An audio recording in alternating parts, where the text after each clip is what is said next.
Welcome student. আজকে আমি ইতিহাস বিষয় এবং রাষ্ট্রবিজ্ঞান বিষয়ের কমন সাবজেক্টের একটি বিষয়, বিষয় সেটা হলো যে উপনিবেশবাদ পৃথিবীতে বিভিন্ন দেশে বিভিন্ন ভূখণ্ডে বিস্তার লাভ ঘটেছে। উপনিবেশবাদের মূল কথা হলো যে উপনিবেশিক শক্তি, ইউরোপীয় শক্তি, একাধিক ইউরোপীয় শক্তি তারা এশিয়া মহাদেশের, আফ্রিকা মহাদেশের বিভিন্ন ভূখণ্ডে প্রথমে তারা বাণিজ্য শুরু করে। বাণিজ্য করতে করতে এই ভূখণ্ডগুলির শাসকের হাত থেকে ক্ষমতা কেড়ে নিয়ে নিজেদের রাজনৈতিক আধিপত্য, নিজেদের শাসন প্রতিষ্ঠিত করেছে। এর ইতিহাস তোমরা জানো যে বিভিন্ন ইউরোপীয় শক্তি এশিয়া মহাদেশের পূর্ব অংশে উপনিবেশ বিস্তার করেছে।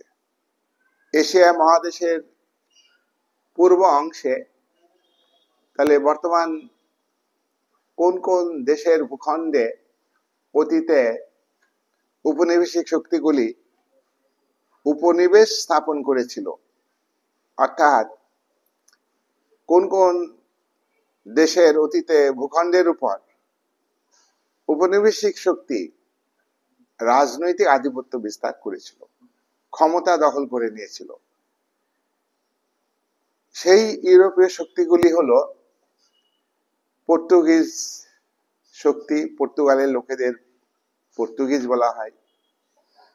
পর্তুগিজ নাবিক ভাস্কো দা গামা 1498 সালে দক্ষিণ ভারতে আসেন, মালাবার উপকূল অঞ্চলে, এবং এই উপনিবেশিক শক্তি ভারতে বিভিন্ন স্থানে বাণিজ্য কুটি স্থাপন করে।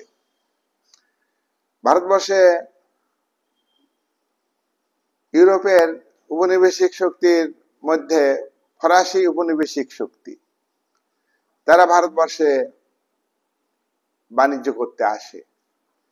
ভারতবর্ষে ফরাসি উপনিবেশিক শক্তি যে বাণিজ্য করতে আসে, তার সঙ্গে ভারতবর্ষে ইস্ট ইন্ডিয়া কোম্পানির বিরোধ বাধে এবং একাধিক যুদ্ধ হয়।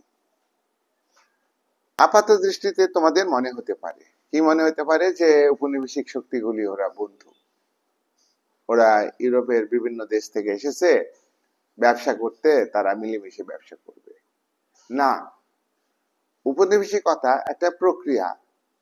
এই প্রক্রিয়ার মধ্য দিয়ে তারা অন্য ভূখণ্ডকে দখল করে নিতে চাইছে, দখল করতে উদ্যোগী হয়েছে। সুতরাং উপনিবেশিক শক্তিগুলির মধ্যে বন্ধুত্ব থাকবে না, উপনিবেশিক শক্তিগুলির মধ্যে বিরোধের সম্পর্ক তৈরি হয়। একাধিক উপনিবেশিক শক্তি আমাদের এই ভারতবর্ষের ভূখণ্ডের উপরে আধিপত্য বিস্তারের চেষ্টা করেছে। আমরা এই ভারতের উপর পশ্চিমী উপনিবেশিক ইউরোপীয় শক্তি উপনিবেশ স্থাপন করেছে। নেপালের উপর, ভুটানের উপর সিংহল ছিল তখন। সিংহল বর্তমানে হচ্ছে শ্রীলঙ্কা। ব্রহ্মদেশ বর্তমানে মায়ানমার, আজকের বাংলাদেশ রাষ্ট্র। বাংলাদেশ রাষ্ট্র অবিভক্ত ভারতের একটা অংশ ছিল। ভারত ভাগ হলো, তারপরে বাংলাদেশ পূর্ব পাকিস্তান ছিল, পাকিস্তান রাষ্ট্র। এই ভূখণ্ড ছিল ভারতের, অখণ্ড ভারতের একটা অংশ। এর উপরেও উপনিবেশিক শক্তিগুলি তাদের উপনিবেশ স্থাপনের উদ্যোগ গ্রহণ করেছে। আফগানিস্তানের উপর উপনিবেশিক শক্তি, ব্রিটিশ উপনিবেশিক শক্তি আধিপত্য বিস্তার করেছিল। যাই হোক, তোমরা এটা বুঝতে পারছো যে প্রথমে আমরা আলোচনা করব পর্তুগিজ উপনিবেশিক শক্তি। আমি আগেই বলেছি পর্তুগালের লোকেদের পর্তুগিজ বলা হয়। একজন বিখ্যাত পর্তুগিজ নাবিক, তিনি ভারতবর্ষে বাণিজ্য করতে আসেন 1498 সালে। পশ্চিম উপকূলে কালিকট বন্দরে তিনি আসেন। এই কালিকট বন্দরে তিনি আসেন কি জন্যে? বাণিজ্য করতে আসেন। এবং তার উপনিবেশিকতার সঙ্গে বাণিজ্য চূড়ান্ত নয়, বাণিজ্য করাটা একটা পদক্ষেপ হিসাবে উপনিবেশিক শক্তি গ্রহণ করে। তারপর সেই ভূখণ্ডের যারা শাসক, তাদের ক্ষমতাচ্যুত করে সেই ভূখণ্ডের উপর নিজের শাসন কায়েম করে। নিজের যে দেশের পর্যটক, সেই দেশের সরকারের আধিপত্য কায়েমের চেষ্টা করে। দেখো, উপনিবেশিকতাবাদের যুগে বা যখন উপনিবেশিকতাবাদ সাম্রাজ্যবাদী পরিণত হয়, সাম্রাজ্যবাদ কাকে বলে তোমরা অন্য ভিডিওতে জানো যে সাম্রাজ্যবাদ হচ্ছে একটি দেশ বা একটি সরকার তার সেনাবাহিনী নিয়ে গিয়ে অন্য দেশে আক্রমণ করা এবং আক্রমণ করে সেই দেশে সরকারকে পরাজিত করে সেখানে নিজের শাসন কায়েম করা, এটা হলো সাম্রাজ্যবাদ। তাহলে ব্রিটিশ সাম্রাজ্যবাদের যুগে, ব্রিটিশ উপনিবেশিকতাবাদের যুগে যে অখণ্ড ভারত, আজকের ভারত খণ্ডিত, এই অখণ্ড ভারতের এক একটা দেশ তৈরি হয়েছে ভাগ হয়ে। নেপালের উপর, ব্রহ্মদেশের উপর, আফগানিস্তানের উপর, সিংহলের উপর, যেটা আজকে শ্রীলঙ্কা, এই সব দেশে উপনিবেশিক শক্তিরা তারা বাণিজ্য শুরু করে। ভারতের পশ্চিম উপকূলে কালিকট বন্দরে ভাস্কো দা গামা বাণিজ্য করবার জন্য আসেন এবং তার উদ্যোগে সেই দেশের সরকার ভারতে একাধিক বাণিজ্য কুঠি তৈরি করেছে। দেখো, ভাস্কো দা গামা কালিকট বন্দরে আসেন এবং তার উদ্যোগে তার কোম্পানি ভারতের বিভিন্ন জায়গায়, যেমন বোম্বাইয়ে, এখন মুম্বাই হয়েছে, এই বোম্বাইয়ে বাণিজ্য কুঠি স্থাপন করেছে। সালসেট, বেসিন, হুগলি, কোচিন, দিউ, এই সমস্ত স্থানে পর্তুগিজরা তাদের উপনিবেশ স্থাপনের জন্য বাণিজ্য কুঠি তৈরি করেছে, ব্যবসা করবার জন্য।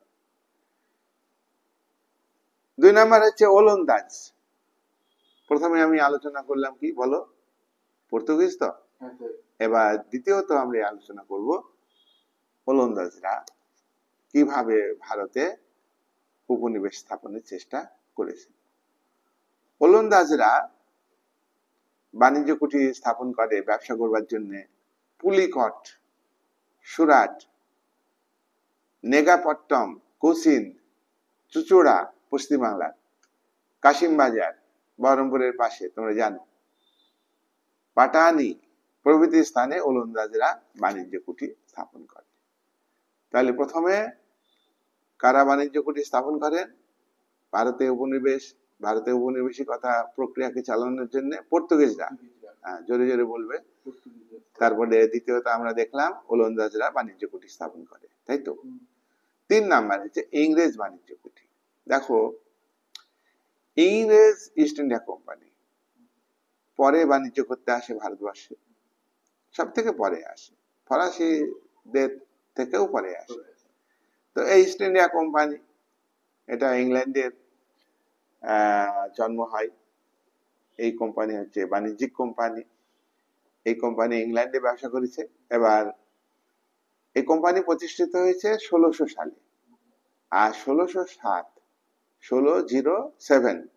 এই সালে ইংরেজ সরকারের অনুমতি নিয়ে এই কোম্পানি ভারতে ব্যবসা করতে আসে, ইস্ট ইন্ডিয়া কোম্পানি। ঠিক আছে, বাণিজ্য সুযোগ সুবিধা এই কোম্পানি কিন্তু ভারতে অন্যান্য কোম্পানির থেকে বেশি অর্জন করে। পর্তুগিজ, ওলন্দাজ এদের তুলনায় ইস্ট ইন্ডিয়া কোম্পানি ভারতে তোমার বাণিজ্য কুঠি আরো বেশি করে, এবং পরবর্তীকালে এই ইস্ট ইন্ডিয়া কোম্পানি ভারতের রাজনৈতিক ক্ষমতা দখল করে নেয়। এটা একটা কি বলবো শক্তিশালী উপনিবেশিক শক্তি।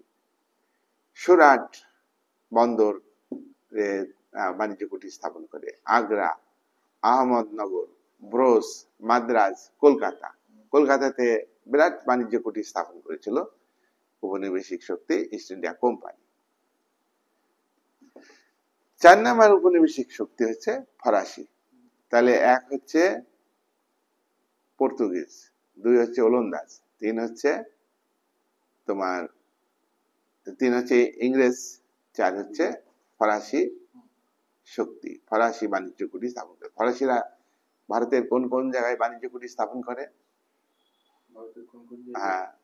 মছলিপট্টম, পন্ডিচেরি, পন্ডিচেরিতে কিন্তু ফরাসি ঘাঁটি ছিল, হ্যাঁ, বর্তমানে কেন্দ্রশাসিত অঞ্চল।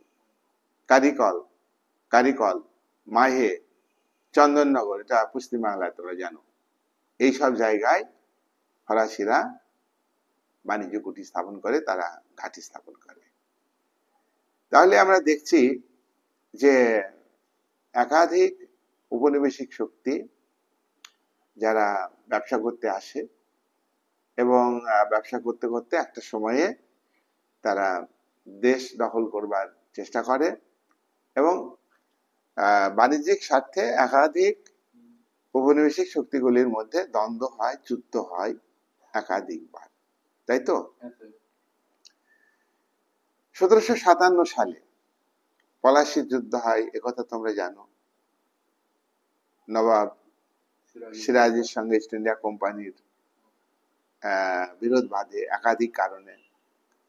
নবাব সিরাজকে পছন্দ করতো না ইস্ট ইন্ডিয়া কোম্পানি, যার জন্য নজরানা পাঠিয়েছে অনেক পরে। নবাবের বয়স অল্প ছিল। নবাব তার দাদু আলীবর্দী খানের মতো, এবং অতীতের মীর কাসিম স্বাধীন চেতা নবাব তার মতোই ইংরেজদের অন্যায় দাবিকে মেনে নেননি সিরাজ। কারণ ইংরেজরা দাবি করেছিল যে বিনা শুল্কে বাংলা, বিহার, উড়িষ্যাতে বাণিজ্য করবে, নবাব তা মেনে নেননি। যে নবাবের বক্তব্য ছিল অন্যান্য কোম্পানি যদি শুল্ক বা ট্যাক্স দিয়ে, কর দিয়ে ব্যবসা করে, তাহলে ইস্ট ইন্ডিয়া কোম্পানি তুমি কেন বাণিজ্য করতে ট্যাক্স দেবে না, তোমাকেও ট্যাক্স দিয়ে ব্যবসা করতে হবে। 1717 সালে ফারুকশাহের ফরমান, যে ফরমানে লেখা ছিল যে বাংলা, বিহার, উড়িষ্যাতে বিনা শুল্কে ইস্ট ইন্ডিয়া কোম্পানি বাণিজ্য করবে।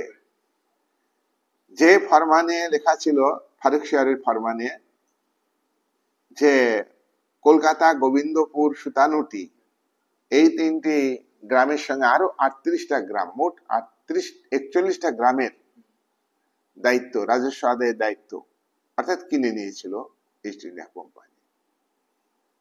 1717 সালের ফারুকশাহের ফরমানে আরো লেখা ছিল যে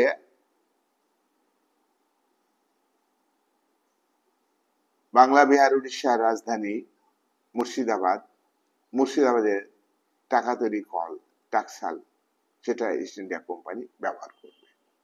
এই সব দাবিগুলি নবাব সিরাজের কাছে ইস্ট ইন্ডিয়া কোম্পানি তুলে ধরেছিল। কলকাতার ইংরেজ ইস্ট ইন্ডিয়া কোম্পানির কাউন্সিল কর্তৃপক্ষ, তার হেড হলো ক্লাইভ, দাবি করেছিল যে ফারুকশাহের ফরমানকে মানতে হবে। সিরাজের কাছে এই দাবি করেছিল, আর কি বিনা শুল্কে বাণিজ্য করতে দিতে হবে, আর দস্তক আমরা স্বাধীন মতো ব্যবহার করব। এইসব কারণে সিরাজের সঙ্গে বিরোধ বাঁধে এবং পলাশির যুদ্ধ হয়। দুই পক্ষই পলাশির যুদ্ধে ইস্ট ইন্ডিয়া কোম্পানি ষড়যন্ত্র করে, নবাবের প্রধান সেনাপতি মির্জাফরের সঙ্গে গোপন চুক্তি করে এবং সেই মতো করে নবাবের ৬৮,০০০ সেনা নীরব দর্শকের ভূমিকা পালন করে মীর মদন, মোহনলাল কিছু ব্যক্তি প্রাণপণে যুদ্ধ করে তারা যুদ্ধক্ষেত্রে নিহত হন। নবাবের পায়ে হাঁটা সেনা ছিল ৫০,০০০, ঘোড়ায় চড়ে যুদ্ধ করা সেনা ছিল ১৮,০০০, আর কোম্পানি ইস্ট ইন্ডিয়া কোম্পানির সেনা ছিল ৩,০০০। ৩,০০০-এর মধ্যে ২২০০ ছিল ভারতীয় মানুষ, তারা কলকাতা কাউন্সিলে অর্থাৎ ইস্ট ইন্ডিয়া কোম্পানির অধীনে চাকরি করত। ২২০০ তারাও ভারতীয়।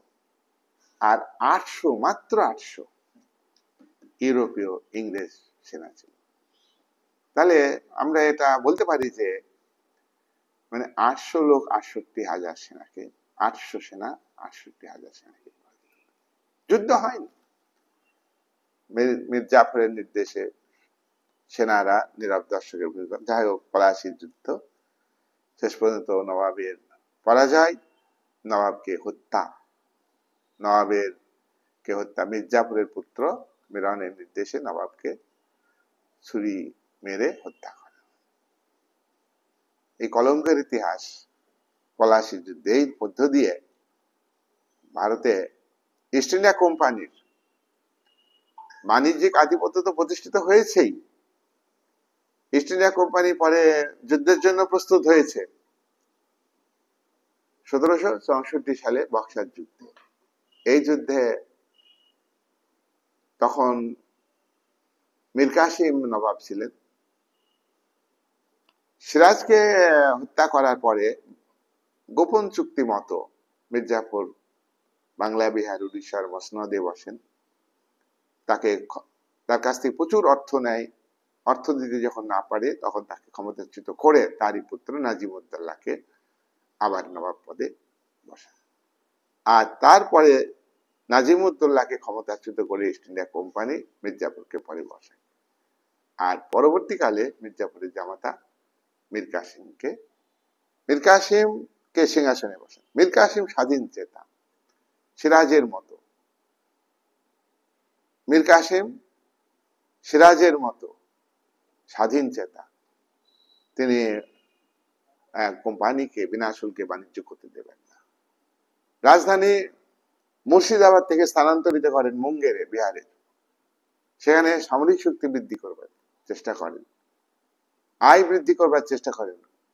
কোম্পানিকে অর্থ দেওয়া বন্ধ করে দিয়েছে এবং পাশাপাশি যুদ্ধের জন্য ইস্ট ইন্ডিয়া কোম্পানিও যুদ্ধের জন্য প্রস্তুত হয়। শেষ পর্যন্ত গোটা ভারতবর্ষের বাদশাহ দ্বিতীয় শাহ আলম, আর কে বলো, অযোধ্যার নবাব সুজাউদ্দৌলা, আর বাংলা, বিহার, উড়িষ্যার নবাব মীর কাসিম, তিন মিলিত শক্তি ইস্ট ইন্ডিয়া কোম্পানির সেনার বিরুদ্ধে যুদ্ধ করে।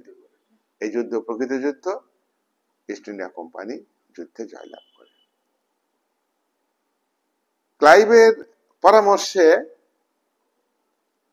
ক্লাইভ দেশে ফিরে গেলেন বক্সার যুদ্ধের পর। তিনি লর্ড উপাধি পান।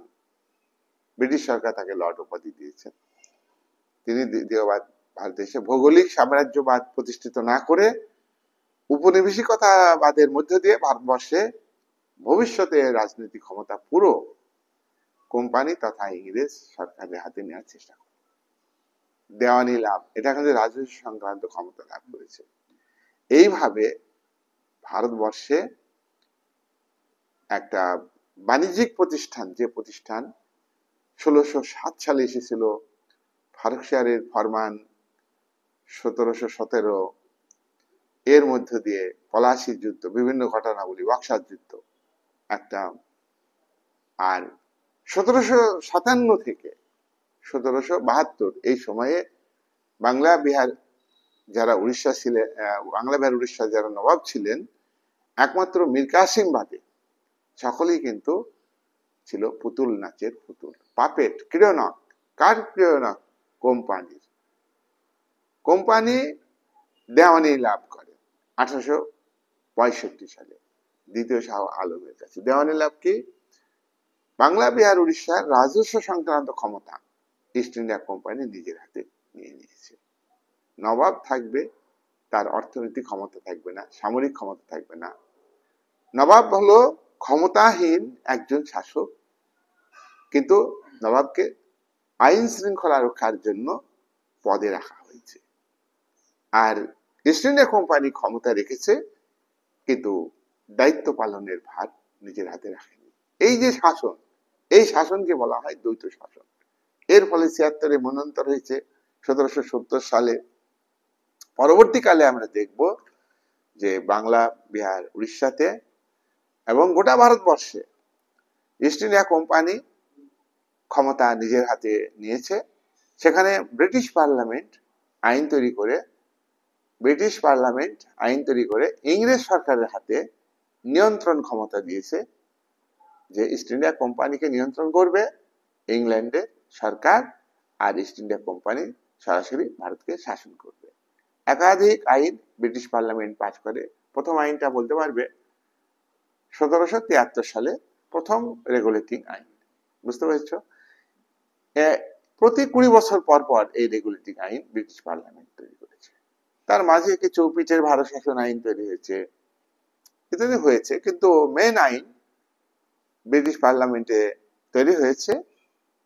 এটা হচ্ছে চার্টার বা সনদ আইন। ফার্স্ট আইন হচ্ছে রেগুলেটিং আইন, এটা সনদ আইন 1773। তার 20 বছর পর দ্বিতীয় সনদ আইন 1793। 20 বছর পর 1813, এটাও 1813 চার্টার আইন। 1833, 20 বছর পর, 13 থেকে 33, 20 বছর, এটা তোমার চতুর্থ সনদ আইন। আর পঞ্চম সনদ আইন বা চার্টার আইন হচ্ছে 1853 সালে। পরে আর সনদ আইন পাস না হয়ে government of India act, Bharat শাসন আইন পাস করেছে ব্রিটিশ পার্লামেন্ট। পাস করে সিপাহী বিদ্রোহকে এক্সকিউজ দেখিয়ে ব্রিটেনের রাজা বা রানী হলো শাসক, সর্বোচ্চ শাসক, রানীমা এলিজাবেথ, তাই তো না, ভিক্টোরিয়া ঘোষণা দেন যে ব্রিটিশ সরকারের হাতে ক্ষমতা নিয়ে আসতে হবে, কোম্পানির হাত থেকে কেড়ে নিতে হবে। এবং সেই ঘোষণা অনুযায়ী British parliament government of India act, Bharat শাসন আইন, ভারতকে শাসন করবার দায়িত্ব ইস্ট ইন্ডিয়া কোম্পানির হাত থেকে তুলে নিয়ে ইংরেজ সরকারের হাতে প্রদান করে। একাধিক government of India act, Bharat শাসন আইন পাস হয়েছে, বিভিন্ন নাম আছে, কিন্তু এগুলি হচ্ছে প্রকৃতপক্ষে ভারত শাসন আইন। প্রথম 1858 সালে প্রথম ভারত শাসন আইন।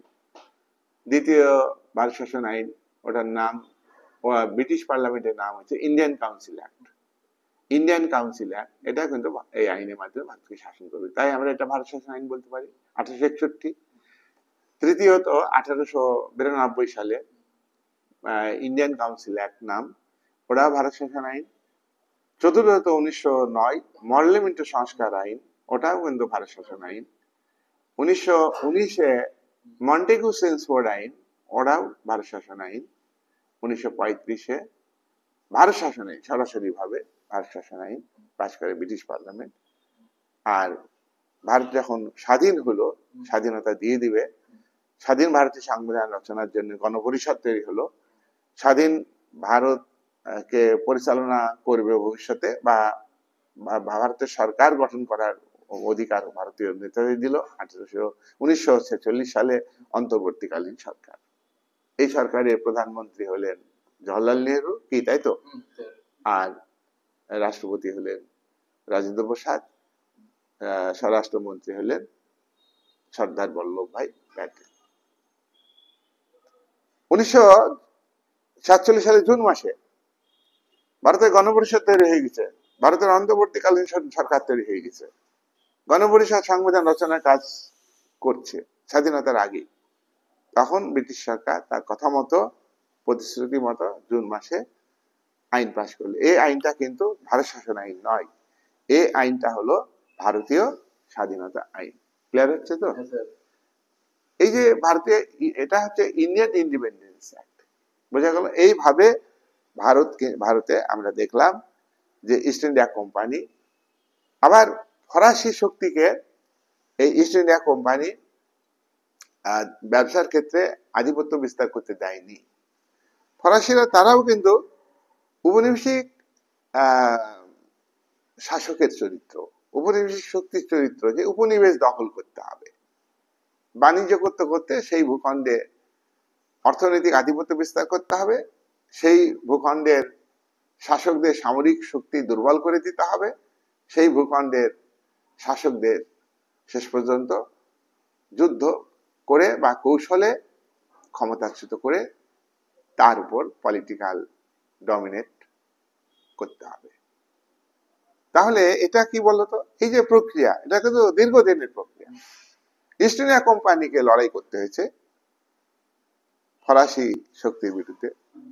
তোমরা জানো যে প্রথম ইঙ্গো ফরাসি যুদ্ধ, তোমরা জানো দ্বিতীয় ইঙ্গো ফরাসি যুদ্ধ, তৃতীয় ইঙ্গো ফরাসি যুদ্ধে ফরাসিরা পরাজিত হয়েছে। ফরাসিদের আধিপত্য ছিল দক্ষিণ ভারতে, কি তাই তো, পন্ডিচেরি ওদের হলো কেন্দ্র, আর বাংলা বিহার উড়িষ্যাতে আধিপত্য ছিল ইংরেজ। শেষ পর্যন্ত ফরাসি আধিপত্যকে ইস্ট ইন্ডিয়া কোম্পানি ক্ষুণ্ণ করে দেয় নিজের আধিপত্য, এবং পর্তুগিজ, ওলন্দাজ, ডেনমার্ক, এইসব যে কোম্পানি, এইসব দেশের যে কোম্পানি, সেই কোম্পানিগুলো আধিপত্য ক্ষুণ্ণ করে ভারতে আধিপত্য বিস্তার করলো। কোন শক্তি? কোন উপনিবেশিক শক্তি? ইস্ট ইন্ডিয়া উপনিবেশিক শক্তি। এবং আমরা দেখলাম ইস্ট ইন্ডিয়া কোম্পানি একটা বাণিজ্য করতে এসে ভারতবর্ষের প্রথম ইস্ট ইন্ডিয়া কোম্পানির যে শাসন 100 বছরে ভারতবর্ষের বিভিন্ন এলাকায়, কোন জায়গায় নবাব, কোন জায়গায় জমিদার, এইসব, যেমন কৃষ্ণচন্দ্র রাজা এই এলাকায় খাজনা আদায় করতো, এর কাছ থেকে আবার নবাব আদায় করতো, এরকম বিভিন্ন এলাকাতে কোন জায়গায় রাজা, কোন জায়গায় জমিদার, এদের মধ্য দিয়ে নবাবরা খাজনা আদায় করত। আবার অনেক জায়গায় রাজা ছিলেন। এইভাবে ব্রিটিশরা, ইস্ট ইন্ডিয়া কোম্পানি ভারতকে শাসন করেছে বিভিন্ন কায়দায়, ওয়েলেসলি অধীনতামূলক মিত্রতা নীতির মধ্যে দিয়ে বন্ধুত্ব করে, মিত্র করে সেই রাজ্যের অর্থনৈতিক ক্ষমতা, সামরিক ক্ষমতা সবকিছু কোম্পানি হাতে নিয়ে নিয়েছে। কি ডালহৌসি যে সত্যবিলোপ নীতি চালু করেছিলেন, দেশীয় রাজ্যের কোন রাজার স্ত্রীর বা রানীমার সন্তান না হলে সেই দেশীয় রাজ্যটা ব্রিটিশ সাম্রাজ্যভুক্ত হবে। এটা হলো সত্যবিলোপ, সত্যের যে অধিকার। রাজারা আগে কি করত, সন্তান না হলে স্ত্রীর পালিত সন্তান রাখত, আর সে ওই রাজ্যের মানে সম্পত্তি বা ওই রাজ্যের অধিকারী হতো, পালিত সন্তান। এই অধিকারটা ডালহৌসি কেড়ে নিয়েছিলেন। যাই হোক, আমরা ব্রিটিশ সাম্রাজ্যবাদ, ব্রিটিশ উপনিবেশিকতাবাদ ভারতবর্ষে আমরা লক্ষ্য করেছি। কোম্পানি 1757 থেকে 1857, 100 বছর রাজত্ব করেছে। মহাবিদ্রোহ হয়েছে। দেখো, কোম্পানির আমলে বিদ্রোহ হয়নি তা না, খুচরো বিদ্রোহ হয়েছে। চুয়ার বিদ্রোহ হয়েছে মেদিনীপুরের বিভিন্ন এলাকাতে, মোপলা বিদ্রোহ হয়েছে দক্ষিণ ভারতে, রম্পা বিদ্রোহ হয়েছে, তারপরে তোমার সন্ন্যাসী বিদ্রোহ হয়েছে। বিভিন্ন বিদ্রোহ কিন্তু হয়েছে কোম্পানি সরকারের আমলে। বড় বিদ্রোহ, সাঁওতাল বিদ্রোহ, এটাও একটা বড় বিদ্রোহ। কিন্তু এই বিদ্রোহগুলোকে ওই ইংল্যান্ডে অবস্থিত ইংরেজ সরকার তেমন গুরুত্ব দেয়নি। কিন্তু যখনই মহাবিদ্রোহ হয়ে গেল, গোটা ভারতবর্ষে বিভিন্ন প্রদেশে বিদ্রোহ হলো, এবং এটা সশস্ত্র লড়াই, যে ইস্ট ইন্ডিয়া কোম্পানি সরকার যে শক্তির উপর নির্ভর করে ভারতকে শাসন করছে, শোষণ করছে এবং অত্যাচার করছে, সেই বাহিনীর মধ্যে থেকে বিদ্রোহ, কি মঙ্গল পাণ্ডে তো বিদ্রোহ ঘোষণা করলো, তাকে ফাঁসি দিয়ে এলো এই ব্যারাকপুর সেনা ছাউনি থেকে। তখন ব্রিটিশ সরকার ভাবলো, তখন ব্রিটিশ উপনিবেশিক শক্তি, তার ক্যারেক্টার হলো উপনিবেশ স্থাপন করা, শাসনের নামে শোষণ করা, অত্যাচার করা, নিপীড়ন করা। আর সেই ভূখণ্ডের যে অর্থনৈতিক সম্পদ, বিভিন্ন প্রপার্টি, গোল্ড, আর্থিক সম্পদ সব নিজের দেশে নিয়ে যাবে। আর ইংল্যান্ডে শিল্প বিপ্লব হয়েছে, সেই শিল্প বিপ্লবকে ধরে রাখার জন্য কাঁচামাল দরকার, তাহলে উপনিবেশ থেকে কাঁচামাল নিয়ে আসতে হবে। যেন তেন প্রকারণে একাধিক উপনিবেশিক শক্তি, পর্তুগিজ উপনিবেশিক শক্তি, ওলন্দাজ উপনিবেশিক শক্তি, ফরাসি উপনিবেশিক শক্তি, ডেনমার্ক উপনিবেশিক শক্তি এবং ইংল্যান্ডের ইস্ট ইন্ডিয়া উপনিবেশিক শক্তি, এতগুলো শক্তির মধ্যে লড়াই হয়ে শেষ পর্যন্ত ভারতে আধিপত্য স্থাপন করলো। অর্থনৈতিক আধিপত্য প্রথম, তারপরে রাজনৈতিক আধিপত্য, ভারতের শাসন ভাতে। 2, নেপাল। দেখো, নেপাল এখন একটা রাষ্ট্র। নেপালের উপর আধিপত্য, অর্থনৈতিক আধিপত্য, সামরিক আধিপত্য, বাণিজ্যিক আধিপত্য কার বর্তমানে? কোন রাষ্ট্রের নেপালের উপরে আধিপত্য? চায়না, চীনের। চীন আমাদের বড়ই শত্রু। চীনের সঙ্গে 1954 সালে চীনের প্রধানমন্ত্রী ছোয়েন লাই আর ভারতের প্রধানমন্ত্রী কে জওহরলাল নেহরু চুক্তি হয়েছিল, পঞ্চশীল চুক্তি। 5টা, এই চুক্তিতে 5টা নীতি ছিল। একে অপরকে আক্রমণ করবে না, একে অপরের আভ্যন্তরীণ বিষয়ে হস্তক্ষেপ করবে না, ভূখণ্ডগত সীমানা নিয়ে বিরোধ হতে পারে, আমাদের প্রতিবেশী রাষ্ট্র জমি জায়গায় নিয়ে বিরোধ বাড়তে পারে, কি গো, তাই তো? সেটা কিভাবে মীমাংসা হবে? আরে ভাই, আমরা আলোচনা করে মীমাংসা করি। আর আমরা শান্তিপূর্ণ নীতি গ্রহণ করব, শান্তিপূর্ণ নীতি গ্রহণ করব। তোমার ভূখণ্ড আমি দখল করব না, আমার ভূখণ্ড তুমি দখল করবে না ভাই। খুব ভালো কথা, 5টা কথা।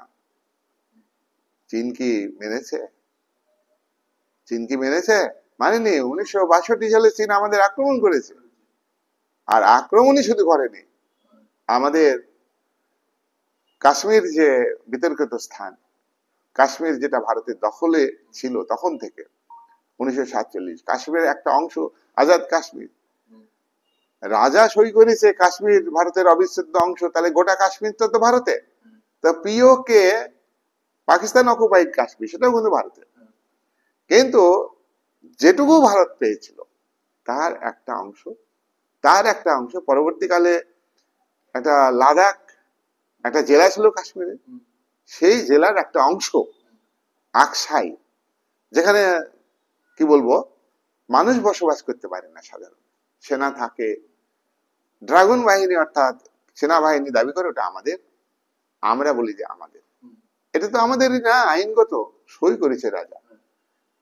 1947 সালে যে ইন্ডিয়ান ইন্ডিপেন্ডেন্স অ্যাক্ট পাস হয়েছে, তাতে বলা হয়েছে 565টা দেশীয় রাজ্য তারা ইচ্ছা মতো পাকিস্তানে যোগ দিবে, তাদের ইচ্ছা মতো ভারতের সঙ্গে যোগ দিবে, অথবা তাদের ইচ্ছা মতো তারা স্বাধীন থাকবে। আর এই যে যোগ দেওয়া না দেওয়া, এটা কিন্তু সেই রাজ্যের জনগণের উপর নির্ভর করবে না, সেই রাজ্যের শাসকের উপর নির্ভর করবে। নবাব হলে নবাব, রাজা হলে রাজা। তাহলে যে যেমন যোগ দিয়েছে, জুনাগড়, হায়দ্রাবাদ আর হলো কাশ্মীর, 3 বেটা স্বাধীন থেকেছে, 3 শাসক। হায়দ্রাবাদ যোগ দিয়েছে, ওখানেও যুদ্ধ করতে হয়েছে ভারতকে, ওখানকার জনগণ ভারতের সঙ্গে যুক্ত হতে চাইছে। আর শাসক কে? হায়দ্রাবাদের শাসক ছিল নিজাম, অত্যাচারী, পৃথিবীর একজন অত্যাচারী এবং সাম্প্রদায়িক শাসক। ভারতের সেনা গিয়ে সেটাকে দখল দিয়ে, কিন্তু কাশ্মীরের রাজা স্বাধীন হয়েছে, আর কাশ্মীরের হানাদার বাহিনী দ্বিতীয় মহাযুদ্ধে যারা সেনা ছিল, তারা প্রাক্তন সেনা, তারা আজাদি বাহিনী গঠন করেছে। মুসলিম লীগ হরি সিংকে আক্রমণ করেছে, 3-4টি শক্তি আক্রমণ করলে হরি সিং পারেনি আক্রমণ ঠেকাইতে। ভারতে এসে সাহায্য চেয়েছে, ভারত বলেছে সাহায্য করব, তুমি আমাদের সঙ্গে চুক্তিতে আবদ্ধ হও, তোমার রাজ্য আমাদের, বলো তুমি। বলে হ্যাঁ স্যার, কাশ্মীর। ভারত সেনা পাঠালো, গিয়ে দেখছে যে ওই দখল নিয়ে ফেলেছে 3-4টি শক্তি মিলিত হয়ে। সেইটাই হলো পিওকে, পাকিস্তান অকুপাইড কাশ্মীর। আর তাহলে যেটুকু আমাদের থাকলো তার একটা অংশ কাশ্মীরের লাদাখ জেলা, আজকে 2020 থেকে লাদাখ কিন্তু কেন্দ্রশাসিত অঞ্চল, কি তাই তো? সেই লাদাখের একটা অংশ আকসাই অঞ্চল, অনেক ম্যাপ দেখবা তোমরা, অনেক অংশ কিন্তু তারা দখলে দিয়েছে, এখনো তাদের দখলে আছে। তাদের ম্যাপে, তাদের দখলে এই চীন সিকিম রাজ্যকে, ভারতের অঙ্গরাজ্য সিকিম, 1975 সাল থেকে, 1975-এর আগে সিকিমের উপর ভারতের রাজনৈতিক আধিপত্য ছিল, অর্থনৈতিক আধিপত্য ছিল। তারা আনুষ্ঠানিক ভাবে তারা এবং রাজ্য হয়ে গেছে। সেই রাজ্যটা তাদের ম্যাপে দেখাচ্ছে, চীনের ম্যাপে দেখাচ্ছে। অরুণাচল প্রদেশ 1987 সালে এটা ভারতবর্ষের অঙ্গরাজ্যে পরিণত হয়েছে, সে রাজ্যটা চীন তার দখল। এই চীন কিন্তু নেপালের উপরে আধিপত্য বিস্তার। নেপাল গোপাল হতে পারছে না, নেপাল হয়েই থাকছে, বুঝতে পারছে না। নেপাল হচ্ছে বাফার স্টেট, তার একদিকে ভারত শক্তিশালী রাষ্ট্র, অন্যদিকে চীন একটা শক্তিশালী রাজ্য। এই নেপালের আমরা দেখবো যে ব্রিটিশ আধিপত্য স্থাপিত হয়েছে। নেপালের রাজার সঙ্গে যুদ্ধ হয়েছে ইংরেজদের, ইঙ্গ নেপাল যুদ্ধ 1816 সালে ইঙ্গ নেপাল যুদ্ধ, বুঝতে পারলে? এই যুদ্ধটা অত্যন্ত গুরুত্বপূর্ণ। এই যুদ্ধের পর সগৌলির সন্ধি হয়েছে ইংরেজদের সঙ্গে নেপালের শাসকের। সন্ধির ধারা সিকিম, সিমলা, মুসুরি, নৈনিতাল, আলমোড়া এগুলো হচ্ছে তোমার ইংরেজরা দখল করে নিয়েছে নেপালের রাজার কাছ থেকে। ক্লিয়ার হলো তো? তাহলে নেপাল স্বাধীনতা পেয়েছে, কি তাই তো? তাহলে নেপালের ভূখণ্ড সিকিম সেটা এখন ভারতের সঙ্গে যুক্ত হয়ে গেছে। আগে ব্রিটিশ আধিপত্য ছিল, এখন ভারতের সঙ্গে। আরে ব্রিটিশ ভারতবর্ষে দেশীয় রাজাগুলো তারা তো যেদিকে পেয়েছে যার যার ইচ্ছা, তবে ধর্মের ভিত্তিতে দেশ স্বাধীন হয়েছে বলে সংখ্যাগরিষ্ঠ মুসলিম এরিয়া তারা কিন্তু পাকিস্তানের সঙ্গে যুক্ত হয়েছে। তাই তো তোমরা দেখতে পাও যে 1947 থেকে 1971-এর আগে অব্দি এই যে বাংলাদেশ, এটা পূর্ব পাকিস্তান ছিল। পাকিস্তান রাষ্ট্রের দুটি অংশ, একটা পশ্চিম পাকিস্তান ছিল আর একটা হচ্ছে পূর্ব পাকিস্তান। পূর্ব পাকিস্তানের জনগণ শোষিত, বঞ্চিত, লাঞ্ছিত, অত্যাচারিত এবং তাদের মাতৃভাষা বাংলাকে সাংবিধানিক স্বীকৃতি দেয়নি ইত্যাদি কারণে তারা বিক্ষোভ দেখায়। তারা স্বাধীনতা চেয়েছিল না, তারা চেয়েছিল স্বায়ত্ত শাসনের অধিকার। 1969 সালে বুঝলে পূর্ব পাকিস্তান নির্বাচন হয়েছিল, আওয়ামী লীগ পার্টি মুজিবুর রহমানের নেতৃত্বে সেখানে সব জায়গায় সব আসনে জয়লাভ করে। ইয়া হ্যাঁ খা পাকিস্তানের প্রেসিডেন্ট রাতের অন্ধকারে লক্ষ লক্ষ সেনা মোতায়েন করে গ্রামের পর গ্রাম জ্বালিয়ে দেয়, নারীদের উপর অত্যাচার করে, নারী অপহরণ করে, ধর্ষণ করে, প্রায় 30 লাখ লোককে হত্যা করে নির্মম ভাবে। বাংলাদেশের পূর্ব পাকিস্তানের, তখন বাংলাদেশ হয়নি, লক্ষ লক্ষ মানুষ, কয়েক কোটি মানুষ ভারতবর্ষে চলে আসে শরণার্থী হিসাবে। ভারত সরকার, ভারতের প্রধানমন্ত্রী ইন্দিরা গান্ধী সঙ্গে মুজিবুরের সামরিক চুক্তি হয়। এই চুক্তি হতে না হতেই পাকিস্তান ভারতকে আক্রমণ করে। এইবার ভারতের সঙ্গে যুদ্ধ হয়, মুজিবের মুক্তিবাহিনী এবং ভারতের সেনা যৌথভাবে পাকিস্তান সেনাকে পরাজিত করে। প্রায় 1,00,000, কোনো বইয়ে 90,000, কোনো বইয়ে 93,000, প্রায় 1,00,000 সেনা আত্মসমর্পণ করতে বাধ্য হয় ভারতের সেনার কাছে মুজিবের আত্মে। এখানে কিন্তু বাংলাদেশ একটা স্বাধীন রাজ্যে পরিণত হয়। এই ভূখণ্ডে ইংরেজ আধিপত্য ছিল, নেপাল ভূখণ্ডে ইংরেজ আধিপত্য ছিল। ব্রহ্মদেশ, ব্রহ্মদেশ কোনটা বলতো আজকের দিনে? ব্রহ্মদেশ কোনটা? মায়ানমার। মায়ানমার, জোরে বলবে, সাহসের সঙ্গে বলবে। মায়ানমার একটা দেশ এখন। আর মায়ানমারে এখন সমস্যা চলছে জানো তো, মায়ানমারের একটা অংশ রাখাইন প্রদেশ, সেখানে আর্মিরা বিদ্রোহ ঘোষণা, নতুন আর্মি আরাকান বাহিনী বলা হয়, তারা একটা আলাদা রাষ্ট্র গঠন করতে চাইছে। এই আলাদা রাষ্ট্রের উপরে কে আধিপত্য বিস্তার করবে? ভারত না চীন? আবার বাংলাদেশের কিছু অংশ এই আরাকান সেনারা, আর্মিরা তারা দখল করতে চাইছে। আজকে পৃথিবী কিন্তু যুদ্ধমুক্ত না, আজকে পৃথিবী কিন্তু জটিল থেকে জটিলতর। যত মানব সভ্যতার উন্নতির কথা বলা হচ্ছে, অগ্রগতির কথা বলা হচ্ছে, উৎপাদন বাড়ছে, মানুষের স্ট্যান্ডার্ড অফ লিভিং বাড়ছে, পাশাপাশি ধনবৈষম্য বাড়ছে, এই সবের সঙ্গে যুক্ত হচ্ছে যুদ্ধ যুদ্ধ যুদ্ধ। শান্তির কথা বলছে, এই শান্তি কিন্তু প্রকৃত শান্তি নয়। যারা রাষ্ট্রনেতা পৃথিবীর বড় বড় তা বড় রাষ্ট্র, এই তো চীন পাকিস্তান তুরস্ক, তিনে মিলে অশুভ শক্তি আঘাত করছে। অশুভ উদ্দেশ্যে চীন পাকিস্তানকে যুদ্ধ বিমান দেবে আগস্ট মাসে 50% দামে, সস্তার জিনিস, ভারতের সঙ্গে যুদ্ধ করবে। তাহলে ওই যে উপনিবেশবাদ, যে কথা আমরা ইতিহাসে পড়ছি, সেই উপনিবেশবাদ কিন্তু আজকেও আছে। অস্ত্র বেচার মাধ্যমে অর্থনৈতিক আধিপত্য বিস্তার করা। যে দেশ কিনছে সেই দেশ অর্থনৈতিক ক্ষেত্রে যার কাছ থেকে অস্ত্র কিনছে,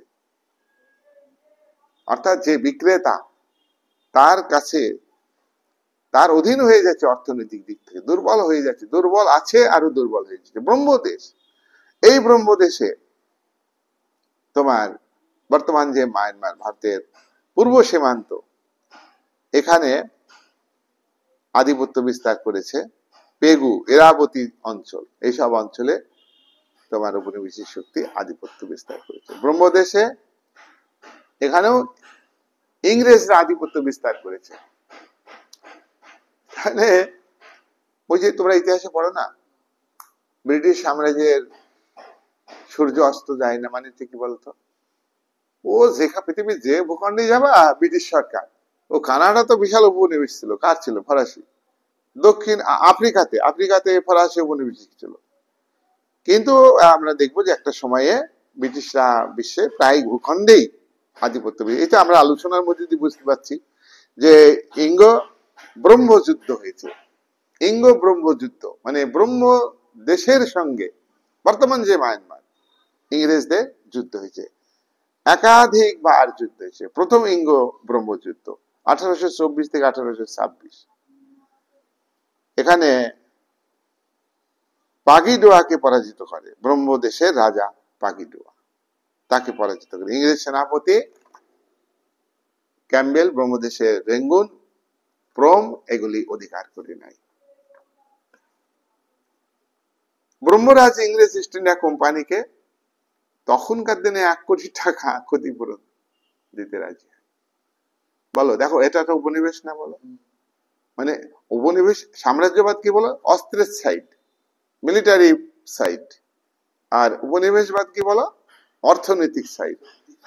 এখানে রাজার কাছ থেকে 1 কোটি টাকা নিবে, টাকা সস্তা ইস্ট ইন্ডিয়া ইংরেজ কোম্পানির কাছে, কি তাই তো? গাছের ফল তুমি সিঁড়ি সিঁড়ি দিয়ে দাও। কোম্পানি ব্রহ্মরাজের কাছ থেকে আরাকান, এই যে আরাকান অঞ্চল যেটা আমি আজকে বলছি, আরাকান বাহিনী ওখানে তৈরি হয়েছে, টেনাস, সেরিম এসব লাভ করে। ব্রহ্মরাজ, এই যে আসাম যেটা আজকে ভারতের, এখানে কিন্তু ব্রহ্মরাজের আধিপত্য ছিল। আসাম, কাছাড়, জয়ন্তিয়া এসব অঞ্চল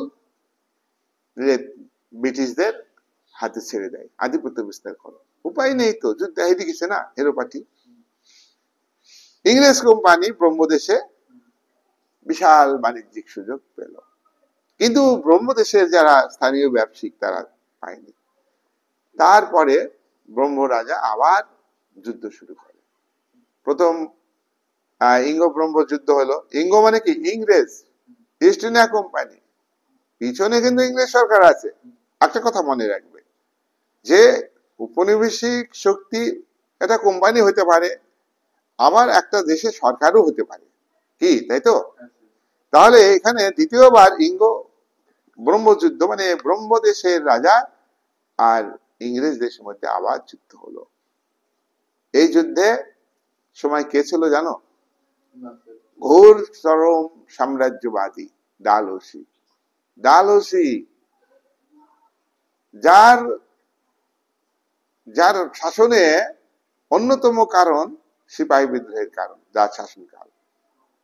ডালহৌসি পেগু দক্ষিণ ব্রহ্ম ব্রিটিশ সাম্রাজ্য বিস্তার করে। ডালহৌসি তিনটি নীতি নিচ্ছিল ভারতে, ব্রিটিশ ভারতের সাম্রাজ্য বিস্তারের জন্য। Dalhousie governor, east India company, কি তাই তো? একটা কি বলতো? যুদ্ধ নীতি। হ্যাঁ, দুর্বল রাজা যুদ্ধ করে কানে থাবড়া দিয়ে সে রাজ্যটা নিয়ে নেব, যুদ্ধ নীতি। আর একটা হলো কুশাসনের নীতি। কুশাসন মানে এই রাজা, এই নবাব, হ্যাঁ তোমার রাজ্যের মধ্যে এত বিক্ষোভ হচ্ছে কেন? আইন শৃঙ্খলা আছে? ও অরাজকতা। তোমার রাজ্যে আইন শৃঙ্খলা নাই, দিয়ে দাও, তুমি চুক্তি করো, আমার এতে সই করো। ভয়ে সই করেছে, ভুলে সই করেছে, আরাম করার জন্য সই করেছে। তাহলে এইভাবে ব্রহ্মে আধিপত্য স্থাপন। তৃতীয় ইঙ্গ ব্রহ্ম যুদ্ধ, তৃতীয়বার যুদ্ধ হয়েছে। তাহলে ব্রহ্মদেশের সঙ্গে ইংরেজদের তিনবার যুদ্ধ হয়েছে। লাস্টে ব্রিটিশ সরকার তৃতীয় ইঙ্গ ব্রহ্মযুদ্ধে ব্রহ্মদেশকে পরাজিত করে ব্রহ্মদেশের অবশিষ্ট যেটা ছিল, আগে আমরা বলেছি বিভিন্ন অংশ দখল নিয়ে নিছে প্রথম ব্রহ্মযুদ্ধের মাধ্যমে, দ্বিতীয় ইঙ্গ ব্রহ্মযুদ্ধের মাধ্যমে, আর তৃতীয় ইঙ্গ মানে গোটা ব্রহ্মদেশ আজকে যেটা মায়ানমার। ওকে, এইবার আমরা দেখব যে উপনিবেশিক শক্তিগুলি আফগানিস্তানে কি ভূমিকা পালন করেছে। আমরা আগেই বলেছি ওই যে ইস্ট ইন্ডিয়া কোম্পানি পরে এসেছে, ওলন্দাজের আগে এসেছে, পর্তুগিজরা আগে এসেছে, ফরাসিরা আগে এসেছে, দিনেমাররা আগে এসেছে, এরা উপনিবেশিক। তো ওরাও দেশ দখল করতে এসেছিল, কিন্তু ওদেরকে ভাগিয়ে দিয়েছে পরে আসা east India company. East India company উড়ে এসে জুড়ে বসে, এইসব উপনিবেশিক শক্তিগুলিকে তাড়িয়ে দিয়েছে। এবার আফগানিস্তানে দেখব। আফগানিস্তান একটা গুরুত্বপূর্ণ আন্তর্জাতিক রাজনীতির একটা কেন্দ্র, দেখতেই পাচ্ছ তোমরা। আফগানিস্তানকে নিয়ে রাশিয়া, সোভিয়েত রাশিয়ার এবং আমেরিকার যে দুটি দেশ মহাশক্তিধর রাষ্ট্র, ঠান্ডা যুদ্ধের আবহাওয়াতে 1945 থেকে 1991 আফগানিস্তানের উপরে কে আধিপত্য বিস্তার করবে? তো সোভিয়েত রাশিয়া আগে তো আপাত দৃষ্টিতে মৌলবাদের বিরুদ্ধে লড়াই করতো, আর মৌলবাদকে সাপোর্ট করতো আমেরিকা যুক্তরাষ্ট্র। এই যে লাদেন সন্ত্রাসবাদী, কে তৈরি করেছে? লাদেনকে হত্যা করেছে আমেরিকা, আবার লাদেনকে প্রশিক্ষণ দিয়ে, অস্ত্র দিয়ে, অর্থ দিয়ে সন্ত্রাসবাদী কার্যকলাপ করতে উৎসাহিত করেছে সোভিয়েত ইউনিয়নের বিরুদ্ধে। যা লড়াই কর, কি রুদ্র বুঝতে পারছি তো? সেই লাদেন যখন আমেরিকার উপর আঘাত করলো, ওয়ার্ল্ড ট্রেড সেন্টার 2000 কি বলো 2001 11ই সেপ্টেম্বর, বিশ্বের সন্ত্রাসবাদীরা একদম বিশ্বকে কাঁপিয়ে দিল। আমেরিকা 1 নম্বর দেশ, সেই দেশের উপর আক্রমণ। 1945 থেকে 1991 বিশ্বে দুটি দাদা ছিল, দুটি শিবির ছিল। একদিকে সমাজতান্ত্রিক দেশগুলো নেতৃত্ব দিয়েছে সোভিয়েত ইউনিয়ন, আর অন্যদিকে পুঁজিবাদী দেশগুলির উপরে দাদাগিরি করেছে মার্কিন যুক্তরাষ্ট্র।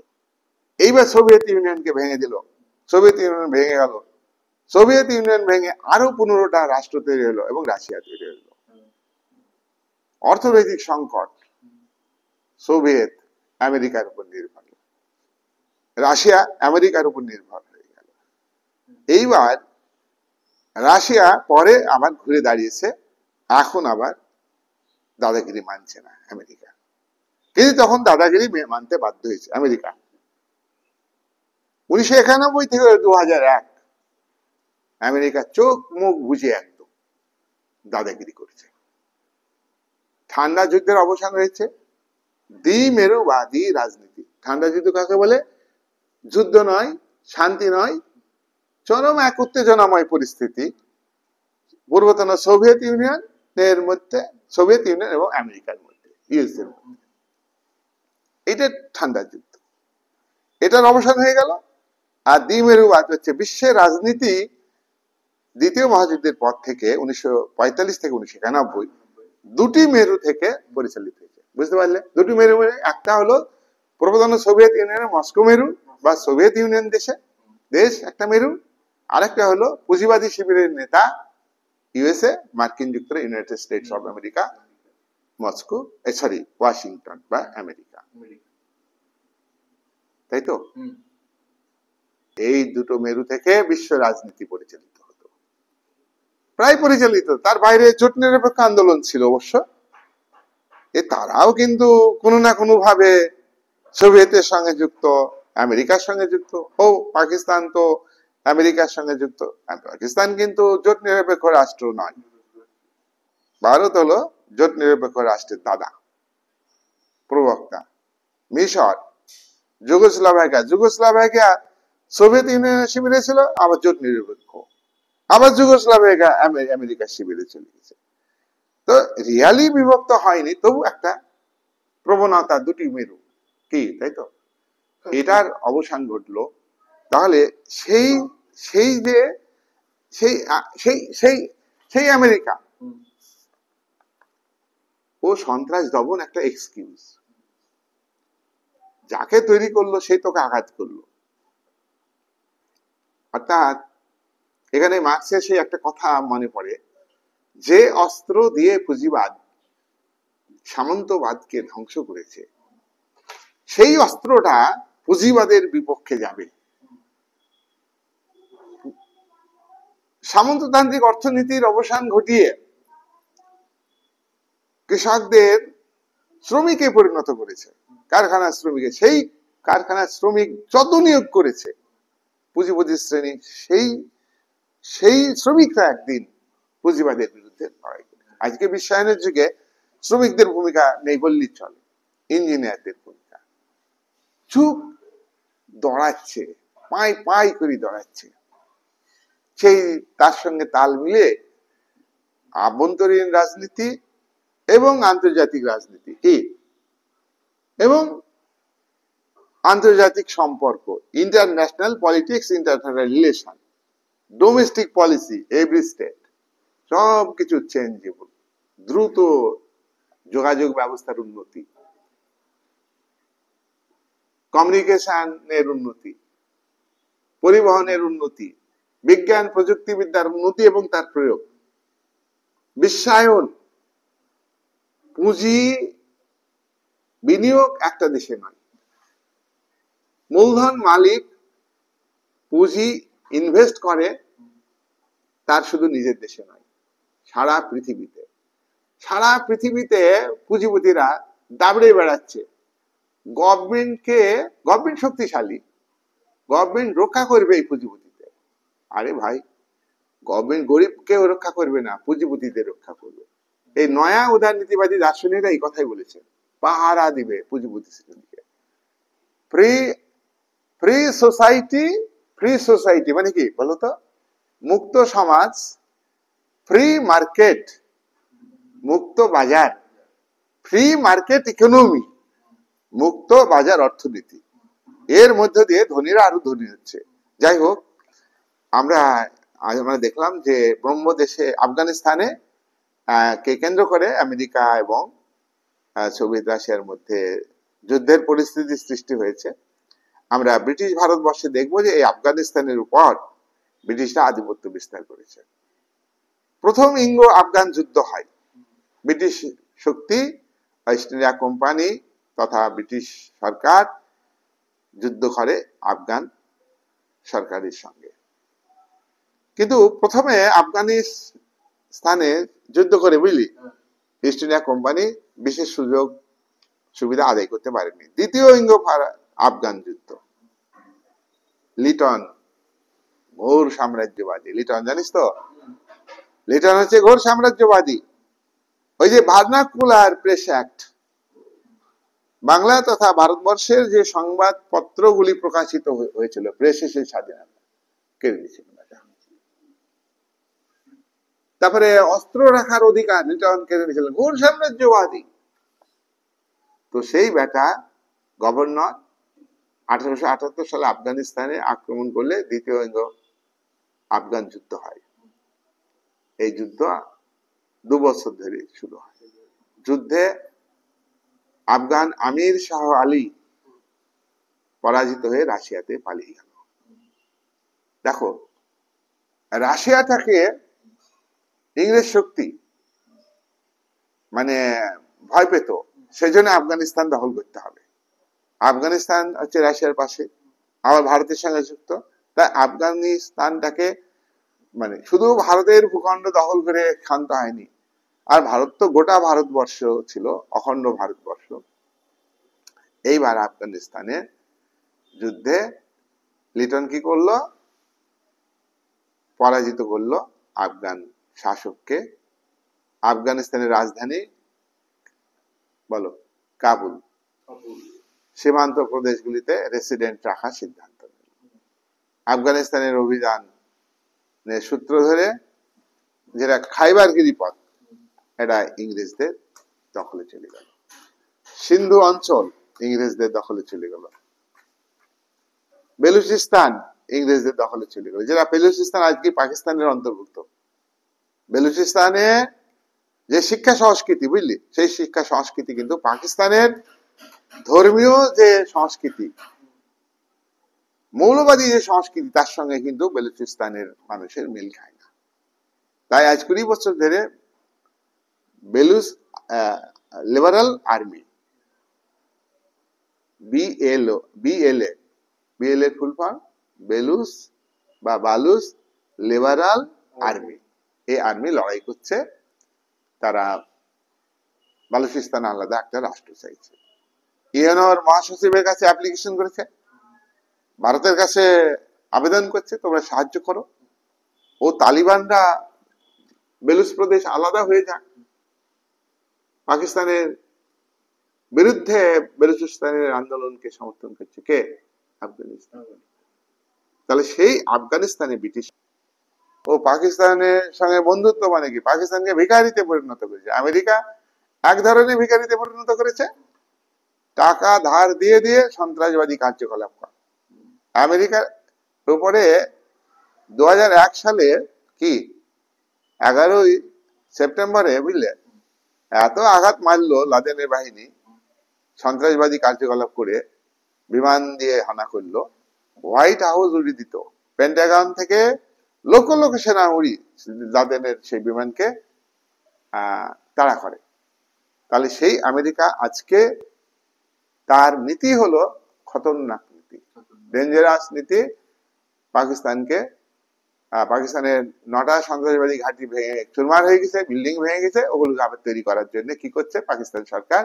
IMF থেকে ঋণ নিয়ে ঘর বাড়ি করে, তারা সন্ত্রাসবাদী প্রশিক্ষণ চালায়।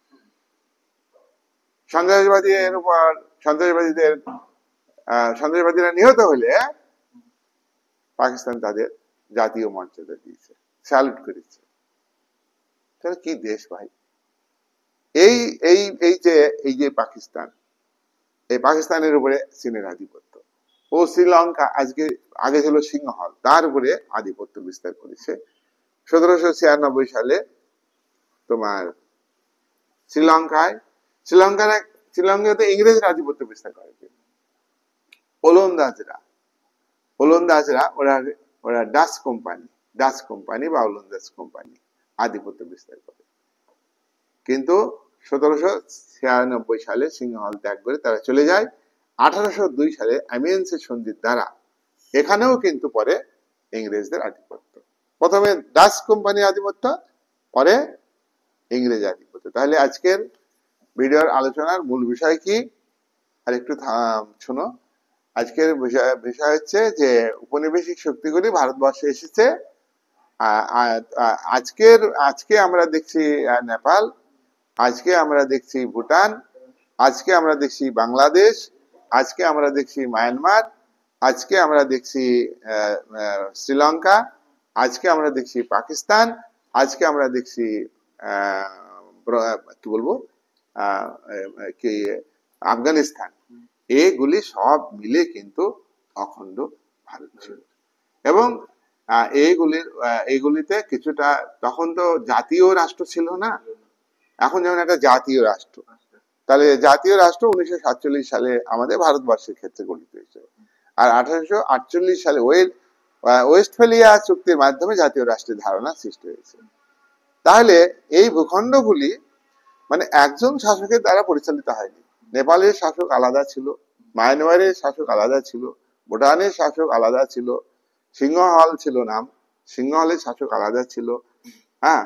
আর মায়ানমার সেটা ব্রহ্মদেশ ছিল, আফগানিস্তানের শাসক আলাদা ছিল, পাকিস্তান যেটা সেই ভূখণ্ডটা ভারতের মধ্যেই ছিল। যাই হোক, এখানে ব্রিটিশ আধিপত্য প্রতিষ্ঠিত হলো। তাহলে ব্রিটিশ ইস্ট ইন্ডিয়া কোম্পানি যে প্রক্রিয়ায়, হ্যাঁ, আজকে এতগুলো দেশ যেটা আমরা বললাম, আলোচনা করলাম ভিডিওতে, সবগুলোর উপরে আধিপত্য বিস্তার করেছিল। এই যে প্রক্রিয়াই করেছিল, এটা হচ্ছে উপনিবেশিকতা। উপনিবেশিকতা, কলোনালিজম। দেখো, কলোনালিজম একটা সময়ে এসে ইম্পারিয়ালিজমে পরিণত হচ্ছে। আমরা আগেই বলেছি ইম্পারিয়ালিজম মানে সেনা দিয়ে আক্রমণ করা। তো কলোনালিজম প্রথম পদক্ষেপ, তারপরে সাম্রাজ্যবাদী প্রক্রিয়া। এইভাবে ভিডিওটা তোমরা ভালো করে দেখবে। আজকের আলোচনা এখানে শেষ করছি।